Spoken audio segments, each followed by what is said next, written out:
చాలా మందికి ఉండే డౌట్ ఏంటంటే ఆర్టిఫిషియల్ ఇంటెలిజెన్స్ ఏఐ రావడం వల్ల వాళ్ళ జాబ్స్ అనేది పోయినాయి అండ్ ఏఐ రావడం వల్ల ప్రజెంట్ ఉన్న యూత్కి మనకు జాబ్స్ రావడం లేదు అని చెప్పేసి అంటున్నారు.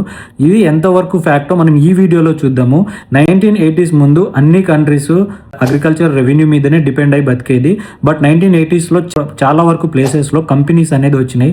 కంపెనీస్ రావడం వల్ల ఇండస్ట్రియల్ డెవలప్ అయిన ప్లేసెస్లో జాబ్స్ వచ్చినాయి. ఈ జాబ్స్ కూడా ఎలా ఉండేది, చాలా వరకు మాన్యువల్గా ఉంటుండే. రోజులకు మనకు ఎలా అయిపోయింది, ఇదే కంపెనీస్లో ఆటోమేటిక్ మిషన్స్ రావడం వల్ల చాలా వరకు జాబ్స్ పోయినాయి. అండ్ అదే కంపెనీలో మిషన్స్ హ్యాండిల్ చేయడం వచ్చిన వాళ్ళకి జాబ్స్ ఉన్నాయి, అయితే హ్యాండిల్ చేయడం నేర్చుకోలేదో వాళ్ళకు జాబ్స్ పోయినాయి. అడ్మినిస్ట్రేషన్ వర్క్స్ అంతా మనం మాన్యువల్గా చేసేవాళ్ళం.